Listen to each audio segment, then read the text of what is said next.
first of all, we have here the Justice card. And I feel like this is not so much about, court cases, legal battles, or anything like that. I feel like it deals more with the way that you believe in justice, okay? I've worked really hard and I deserve this. The other person is cutting corners. They don't deserve a promotion. They don't deserve a pay increase. They don't really deserve, all the good things that are coming their way. So many of you, despite everything that you've been through, despite everything that I mentioned before, this sense of like, I'm a really good person. Why are bad things happening to me? Or why am I not getting recognized for the work that I do, for my skills, for my assets, for everything that I bring to the table? I feel like there is a sense here that they're gently reminding you that you're seeing things from your own perspective. You don't know where the other person has been. So for you to say, or for one person to say, that person, they slack off and they don't really deserve it. I feel like maybe they deserve a little bit of leeway. So maybe they need this pay increase, this promotion, a lot more than you do. Maybe they have other things in their lives that are kind of like spiraling out of control. So they really need this one boost of self-esteem. Otherwise, their house of cards would crash. So I feel like it's really important for you guys to hang on, first of all, to these high moral ideals. But at the same time, do not be the person that makes these judgment about who is worth it and who is not. And especially do not turn this judgment, this criticism onto yourself, where you feel like, am I really worthy? Am I really deserving? Because I feel like there is a big element here about you feeling that way, feeling like very exposed and very vulnerable, uncomfortable in your own skin, getting yourself into something that you're not emotionally or mentally prepared for, and then doubting your capabilities, doubting your skills. Am I going to float or am I going to sink? Am I going to be able to make it, or are other people going to laugh and mock and ridicule me? Okay, so this energy here, I feel that, the fourth house, like I mentioned, is a very psychic house, and it deals heavily with, things that we hide from other people, things that make us really uncomfortable. And I feel for many of you, this is being in the limelight, being in the public eye. When you talk, a lot of people are going to be paying attention, being televised, being taken, having people taking pictures of you, and getting a lot of fame and recognition. And when it's in the reverse position, there's a sense about you where you are very, very private about your personal life. You don't want to, take on that Leo quality where you are hogging the stage or you are revealing too much about yourself. So I feel like there is a major fine line here about you guys coming in this month where you have to be, where you find yourself in this position where you really have to, hype up your skills. You have to really sell yourself, and you don't really know how, because your life is all about modesty. It's all about, believing that good things will come to good people. But sometimes we need to give ourselves credit when credit is due. Okay. So if you meet somebody new and you want to impress them, you want to land that job, you want to get that loan, you want to get that grant, get that funding, you need to hype up your skills and your assets. You need to stop being bashful. You need to hype up, the adversity. Where have I been? What, situations have I had to overcome to get myself where I am right now?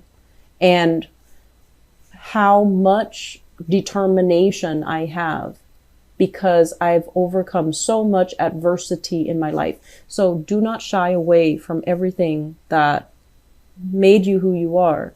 Do not shy away from disclosing your past, because in the process of disclosing your past, even if something is might have been very painful, I feel like it's a very healing process, and it will allow you some insight, some wisdom into why things had to happen the way that they happened, They happen because you needed to have that sense of adversity at that age so that it can shape you to be who you are today. So I honestly feel like, this is a month where if you don't believe in magic, if you don't believe in, everything happens for a reason, you're going to come out of this month, and especially at the end of the Mercury retrograde cycle, December 23rd, you're going to come out of it thinking, I'm still alive and life is great and, everything is magical. And so I feel like there is a fairy tale ambience that is happening through this entire Mercury retrograde cycle.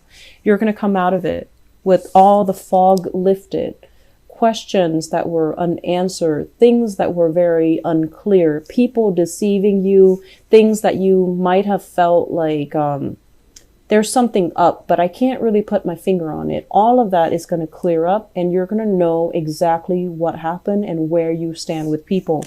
So we're coming, out of this Mercury retrograde cycle with a lot more clarity, with a lot more, I want to say, insight into other people. Why did this person say it like this? Why did this other person not say anything? Who are my allies? Who's there for you? Who's telling the truth? Who has who is supporting me and who's really, working against me? Who do I need to leave behind? And who is really showing their true colors? So I definitely feel that, you are a really, really good judge of character. You do give people the benefit of the doubt, but I know that many of you are very good observers. You pick up nuances in social interactions. You pick up nonverbal cues from people when you interact with them. And you always have really strong intuition about people because you have an eye for detail. But a lot of the times, the self-doubt, I could be wrong. I saw this, but I could be wrong. Or I felt this, but I could be wrong. Listen to your intuition, because I feel like it's never failed you in the past. It's helped you survive some very perilous situations in the past. It helped you navigate things. It helped you find things when you needed resources, but resources were not available. Okay. So moving forward, I'm going to talk about a few more things. I apologize for the noise in the background. First of all, this is a card about self-employment here. So for those of you who are thinking about changing a career path, or, at least segueing into a career path where you can expand your business, be a business owner, start a home-based business, or even start collecting clients. So in order to start your own business, recruiting people, getting, even funding for some type of a home-based business, or to start up something. Startup comes to mind. So I feel like it could be technology. And I feel like for those of you who are not heavily, technological, you might need to employ other people to work under you. And these people have the technological know-how. And so they're working under you. And it can feel very, very scary when you're not an expert in your field and you're trying to venture into that field and you have to delegate responsibilities to other people. And they're experts in their field, but you're overseeing the work and you might not, know 100% everything that's happening. So that process of having trust and faith that the other person is going to do uphold their end of the bargain and do the job properly, I feel like it's still very, very scary. So I feel some of you who are business owners, you're contracting out your work. You're hiring new people. You're overseeing the new people doing the work for you. And it can be very, very uncomfortable. And you're kind of battling yourself to not micromanage, because you know that, micromanagers are not very well liked. And then you also know as well that if you breathe down their shoulders, they're going to be resentful. They're going to be up in arms. But you also know that you have to give them, incentives for them to work fast. You also know that you can't give them way too much leeway, because then they're going to feel like they're self-employed and they're going to work at their own pace. So trying to find this middle ground where we don't micromanage other people, but we don't at the same time become an absentee boss and just let the workers run the ship. I feel like it's a very, very fine line, and some of you need to find a way to rectify the situation. And I would say that, the best policy overall is to be very strict in the hiring process. Who you bring on board, do they have good recommendations? Doing that to begin with is going to save you a lot of trouble. So you're in the process of experimenting, and I feel like it's kind of like at the later stages of this process of experimentation, because you've already got some things finalized and you're already on track to recruiting possibly the best of the best and people that you trust. So I feel like there will be a lot of opportunities for collaboration. I feel that there will be opportunities, for leisure time, mainly because other people are doing the work. And you're not going to be terribly busy. So you definitely have enough time to start a new venture, to start a new business, to do something on the side to create money for you. Look into the stock market, look into, investment opportunities, and, studying something that you've wanted to undertake but didn't have the time in the past. Okay. So moving into this month, there is going to be a major, major change and a major overhaul in your financial situation.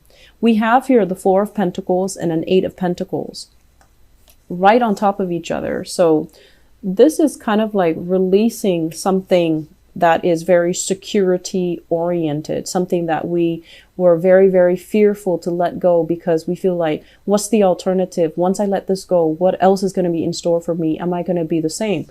And in the process of letting it go, I feel like there's a doubling in income. So for some of you, this could also be like mortgages, selling property, selling things that you don't need, putting things even online, and getting rid of things that are really, clogging up your life, that are really bogging you down emotionally and physically. Okay. Getting rid of things. So I do feel like a huge income jump here. So if you are adamant about, looking for work, because this is all about sending pieces of yourself out into the universe, either through resumes, through CVs, through some type of especially online nowadays, online job recruitment portals.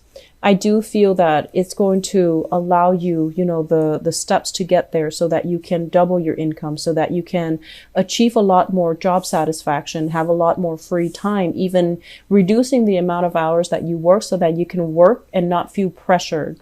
So I feel that there is a process here of separation from a specific environment, releasing expectations and, releasing control in a situation. And once you are able to do that, you're going to breathe so much better. You're going to feel this burden, alleviating from your chest, and you're going to feel very, very, very happy and secure. Okay. I feel as well, I mentioned earlier, I do feel a very strong maternal, paternal vibe, especially with this Nine of Pentacles. If you are at a point where career and work and money is flowing well, and you don't have to worry about, how you're going to make money, living from paycheck to paycheck, you don't have those concerns anymore. The major concern, I feel, is going to be family related, okay? And you're going to have to also relinquish control. Don't be the one person that comes to everybody else's rescue. When they mess up, let the other person deal with the consequences, okay? This is how we teach accountability, and this is how we teach someone to understand actions and consequences. So this is a card kind of like, control. A lot of the times we intervene, we step in for somebody. It's also because we want to be involved in that situation. We want to control the outcome in that situation. And we also have this, this latent inability to trust that the other person can do it the right way. So it boils down to control. And once you relinquish that, once you let somebody, step up to the plate, take care of things when they go awry so that they can work on their problem solving skills, so then they can work on critical thinking skills, so that they can learn to be self-sufficient and to be as well resourceful. it's going to alleviate a lot of burdens for you. So if you've been kind of like that mother hen, if you've been constantly monitoring and taking care of everything, this is the month for you to delegate. This is the month for you to sit down and really think about where you're giving your energy away. Because in the process of delegating, in the process of trusting that I'm over here and the other person is in the office working, are they really working? I feel like they're working. You can trust that they're working. And so relinquishing control and allowing the other person to step up and take care of things. I feel like it's a major, it's difficult. And I feel like for some of you, it can bring about a lot of anxiety because you want things done a certain way. And I'm also feeling as well, it's almost like this Aquarian energy, this need to control and this need to have things a very, very, very specific way. For no other reason than just because you want it a specific way. And so we have to let go of those irrational methods of behaving. Okay, so we have to let go of these things. And we have to aim for this sense of balance, this sense of harmony as well. That if we trust the other person, if we give them room and space to breathe and to thrive, that they're also going to breathe and thrive.